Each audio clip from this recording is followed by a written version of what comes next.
Hi guys, Ansar this side. तो आज की इस वीडियो में हम बात करेंगे manage engine and point central के ब्राउज़र मॉड्यूल के बारे में।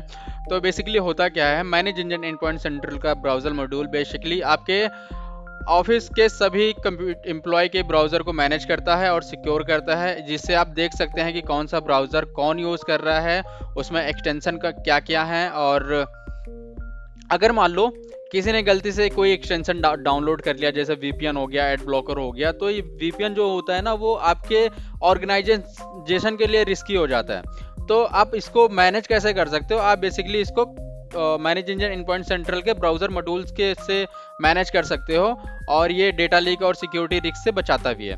तो आइए हम देखते हैं कि इसको यूज़ कैसे करना है। तो सिंपली आपको अपना मैनेज इंजन इन पॉइंट सेंट्रल लॉगिन करना है और ब्राउज़र पे क्लिक करना है, ठीक है।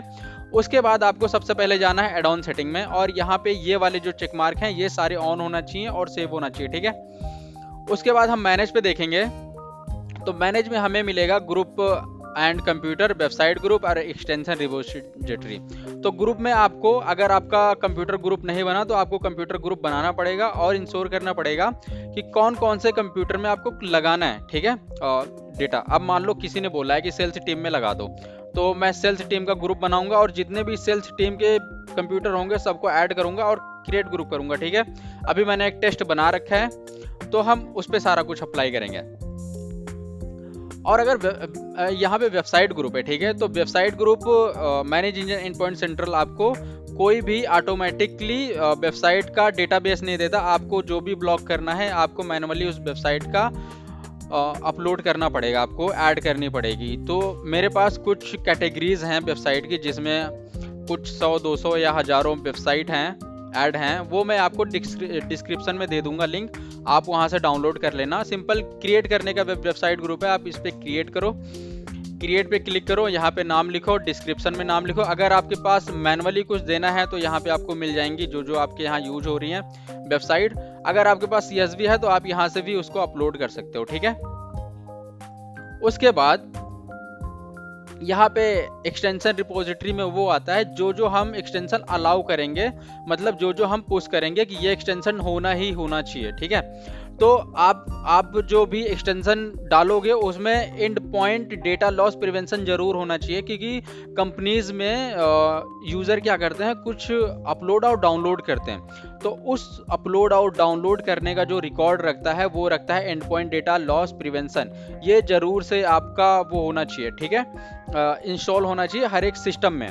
तो करना कैसे है, सिंपल सा आपको वेब ब्राउज़र ओपन करना है, वेब स्टोर क्रोम का, और उस यहाँ पे लिखना है आपको and point data prevention plus, ठीक है।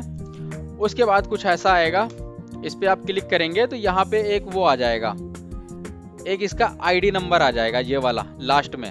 तो इसको आपको कॉपी करना है, जस्ट यहाँ पे ऐड एक्सटेंशन करना है। आपको किस ब्राउज़र के लिए करना है, तो आप हो सके तो ब्राउज़र कम से कम रखना, सिर्फ आप गूगल क्रोम दो और माइक्रोसॉफ्ट एज दो, क्योंकि सबसे जितना ज़्यादा ब्राउज़र होगा उतनी ज़्यादा सिक्योरिटी की आपको रिस्क है। तो इसको मैंने आइडेंटिफायर के रूप में यूज़ करा और ऐड कर दिया, तो यहाँ पे मेरे पास आ जाएगा, ठीक है।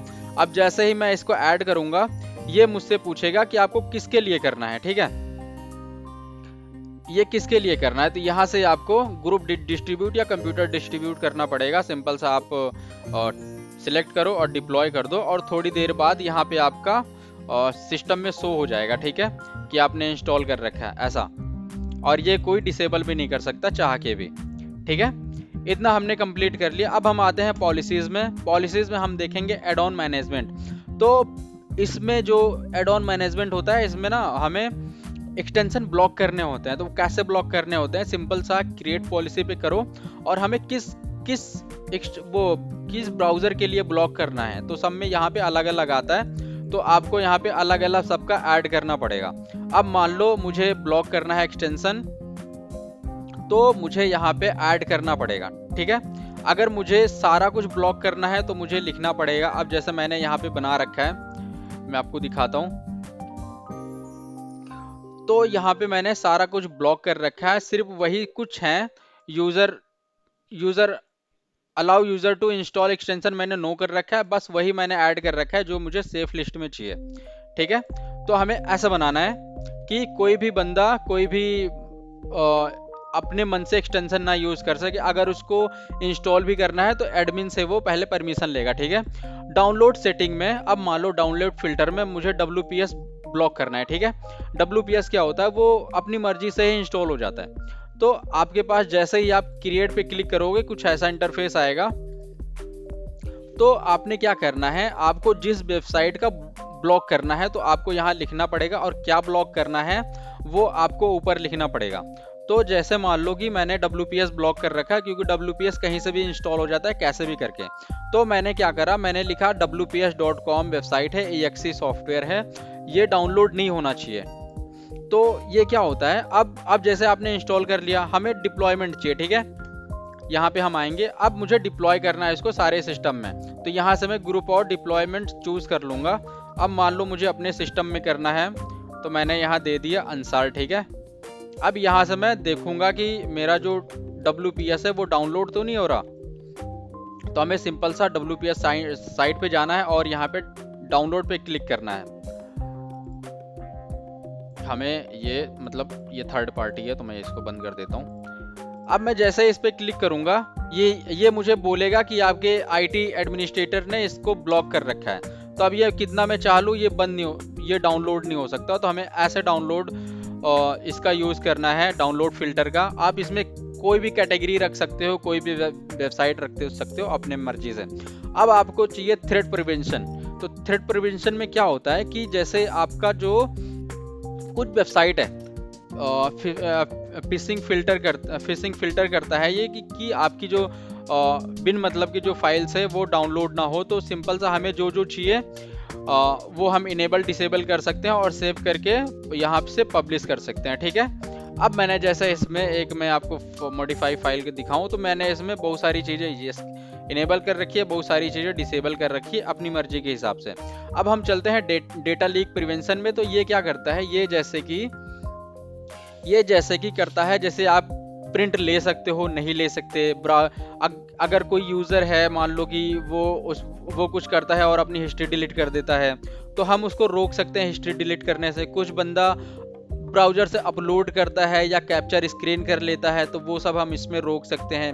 अब जैसे कोई है कि 4 बंदे यूज कर रहे हैं एक ही सिस्टम, और वो पासवर्ड सेव कर दिया गलती से, किसी ने देख लिया, तो हम वो भी बंद कर सकते हैं कि कोई भी बंदा पासवर्ड अपना सेव नहीं कर सकता। ये सारा काम आपको डेटा लीक प्रिवेंशन में मिलेगा। बस आप इस पर टिक मार्क लगाओ और सेव करके पब्लिश कर दो।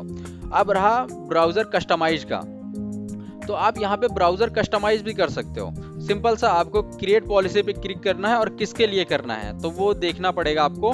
और जैसे मुझे विंडोज़ के लिए चाहिए, गूगल क्रोम के लिए, तो मैं यहाँ पे सारा कुछ कस्टमाइज कर सकता हूँ, ठीक है। जो सारा चीज़ें हैं मैं यहाँ से कस्टमाइज कर सकता हूँ कि यूज़र को क्या देना है, क्या नहीं देना, उसके होम पेज पे क्या होना चाहिए, क्या नहीं होना चाहिए, यहाँ से मैं कस्टमाइज कर सकता हूँ। बेसिकली मुझे बस पॉलिसीज़ बनानी है और इसको डिप्लॉय कर देना है।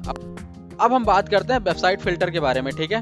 तो वेबसाइट फ़िल्टर क्या होता है, हम अगर क्रिएट पॉलिसी करते हैं तो यहाँ पे ना हम किसी भी वेबसाइट को ब्लॉक करवा सकते हैं, ठीक है। इससे तो हमें जैसे कि कोई मलिशियस वेबसाइट हमें नज़र आती है, SSL सर्टिफिकेट नहीं है, वो आप ऑन कर सकते हो। तो आप अपने अकॉर्डिंग देख लेना। अब यहाँ से देखो, अब मुझे मान लो कि मान लो मुझे अल्कोहल की या डेटिंग की शॉपिंग अपने यहाँ बंद करनी है। तो यहाँ से मैंने क्या करा, मैनेज में जाके मैंने बनाई कैटेगरी, और मैं यहाँ से देखता हूँ तो यहाँ पे शॉपिंग की जो कैटेगरी है मैंने सेव करी और मैंने पब्लिश कर दी, ठीक है। अब मैंने पब्लिश कर दी और यहाँ से मैं चूज कर लूँगा कि मुझे किसको पब्लिश करनी है। सिंपल सा मैं यहाँ पे कंप्यूटर नेम ले लूँगा, आ गया। हम सिंपल सा उसको डिप्लॉय कर देंगे, ठीक है। अब यहाँ से आप देख सकते हो पॉलिसी डिप्लॉय हो गई या नहीं हो गई। मेरी पॉलिसी डिप्लॉय हो गई है। अब मैं सिंपल सा खोलूँगा फ्लिपकार्ट। तो फ्लिपकार्ट में ऐसा लिख के आ जाएगा कि आपकी जो फ्लिपकार्ट की जो वेबसाइट है वो बंद है, क्योंकि मैंने वहाँ पे कैटेगरीज में मैंने फ्लिपकार्ट डाल रखा है, इसलिए बंद हो गई, ठीक है। तो यहाँ से आप मैनेज कर सकते हो। ये मैं जो वेबसाइट के जो लिंक हैं वो मैं आपको कैटेगरीज वाइज वो मैं डिस्क्रिप्शन में दे दूंगा, आप वहाँ से डाउनलोड कर लेना। अब मान लो मुझे कि कंप्यूटर के लॉग्स देखना है, तो हम सिंपल सा इनसाइट्स पे जाएंगे और यहाँ से मुझे सारा डैशबोर्ड नज़र आ जाएगा कि यूज़र कौन सा एक्सटेंशन यूज़ कर रहा है, कौन सा एड ऑन यूज़ कर रहा है, कौन सा ब्राउज़र यूज़ कर रहा है, कौन कौन सी वेबसाइट पे वो गया है और उसने क्या डाउनलोड करा है, क्या अपलोड करा, वो सारा कुछ यहाँ से दिखेगा। तो सिंपल सा ये रहा इसका डैशबोर्ड। हम अगर ब्राउज़र पे आते हैं तो यहाँ पे मुझे पता चल जाएगा कौन कौन से सिस्टम पे कौन सा ब्राउज़र इंस्टॉल है, ठीक है। अब नीचे आते हैं तो वो एड ऑन से दिखा देगा कौन कौन से एड ऑन्स आपके सिस्टम में इंस्टॉल हैं, किसके उसमें इंस्टॉल है, ठीक है, यूज़र कौन सा है। उसके बाद अगर हम कंप्यूटर पे आते हैं तो यहाँ पे कंप्यूटर दिखा देगा। अब कंप्यूटर में मान लो कि अंसार है, अंसार पे मैंने क्लिक करा, अब यहाँ पे अंसार है, ठीक है। तो अंसार का पूरा मेरे को ब्राउज़र रिलेटेड सारा कुछ यहाँ पे दिख जाएगा कि उसमें खामियां क्या क्या हैं, ठीक है। उसको आप यहाँ से फिक्स दबा के फिक्स कर सकते हो। और ब्राउज़र कौन सा अंसार यूज़ कर रहा है, तो मैं 4 ब्राउज़र यूज़ कर रहा हूँ। प्लगइन कौन से हैं, तो वो इतने सारे प्लगइन्स हैं। अब रहा कि अंसार ने कौन सी वेबसाइट विजिट करी है, ठीक है। तो ये सारी वेबसाइट अंसार ने विजिट करी हैं और इन पे क्या अपलोड क्या डाउनलोड करा है। तो आप सिंपल सा फाइल एक्टिविटी पे क्लिक करो, अब जैसे मैंने कुछ डाउनलोड करा है, ठीक है, तो यहाँ से मैं डाउनलोड और अपलोड दोनों देख सकता हूँ। अब मैंने YouTube पे एक प्लेलिस्ट में PNG थंबनेल लगाया, यहाँ पे मैंने अपलोड करा, मेरे पास रिपोर्ट आ गई। ऐसे ही जैसे मैंने कुछ डाउनलोड करा, अब मान लो मैंने माइक्रोसॉफ्ट से कुछ डाउनलोड करा, तो यहाँ पे मैंने डाउनलोड करा है, अपलोड करा है, सारी मेरे पास सारी रिपोर्ट आ जाएंगी यूज़र कर क्या रहा है। अब उसका एक्सटेंशन देखना है तो आप यहीं से मैनेज कर सकते हो। अगर ब्लॉकिंग करनी है तो आप ऊपर से कर सकते हो, जैसा मैंने पिछली वीडियो में बताया आपको। और यहाँ से आप उसका डेटा देख सकते हो कि क्या क्या है। अभी इसने फैच नहीं करा, बाकी थोड़ी देर में करेगा, तो ये पूरा ही आप देख सकते हो, ठीक है। उसके बाद हम वेब एक्टिविटी पे चलें तो यहाँ पे पूरी आपको वेबसाइट की लिस्ट मिल जाएगी कि कौन सी वेबसाइट को कितने लोगों ने विजिट करा और क्या डाउनलोड करा, क्या अपलोड करा। अब हम मेल की बात करें तो हम जैसे मेल पे जाते हैं और यहाँ फाइल एक्टिविटी पे क्लिक करते हैं तो हमें पूरा दिख जाएगा कि कहाँ किसने वेबसाइट विजिट करी है, ठीक है। अब मुझे जैसे अपलोड डाउनलोड की अगर वो चाहिए, हिस्ट्री चाहिए, तो मैं सिंपल सा यहाँ पे क्लिक करूँगा ऑल फिल्टर बाई पे, और मैं जैसे डाउनलोड किसने करा है तो यहाँ पे मुझे डाउनलोड की पूरी रिपोर्ट मिल जाएगी। और सेम एज अगर मैं अपलोड की बात करूँ तो अपलोड की भी मुझे यहाँ पे सेम पूरी वो मिल जाएगी, किसने क्या डाउनलोड करा है, ठीक है। अब अगर हम स्कैन कंप्यूटर पे चलते हैं तो आप यहाँ पे मैनुअली स्कैन कर सकते हो अपना एक कंप्यूटर, और यहाँ से आप शेड्यूल स्कैन भी लगा सकते हो। अब बात करें कंप्लायंस की तो यहाँ पे आप क्रिएट कंप्लायंस कर सकते हो कि आपके यहाँ क्या क्या मतलब कि आपके सिस्टम में ब्राउज़र रिलेटेड क्या क्या इनेबल है, क्या डिसेबल है। आपके पास सारी ऐसी रिपोर्ट आ जाएगी और दिखा देगा कि आपके यहाँ क्या क्या अप्लाई है और क्या क्या अप्लाई नहीं है, ठीक है। तो आज की वीडियो में हमने पूरा कवर किया ब्राउज़र बेस्ड, तो हम कैसे पॉलिसीज लगा सकते हैं और कैसे क्या कर सकते हैं। नेक्स्ट वीडियो में हम कुछ और बात करेंगे एप्लीकेशन कंट्रोल या मालवेयर प्रोटेक्शन की। इस वीडियो में इतना ही। अगर आपको मेरी वीडियोज अच्छी लगती हैं तो लाइक करें, सब्सक्राइब करें, शेयर करें। Thank you so much, bye bye.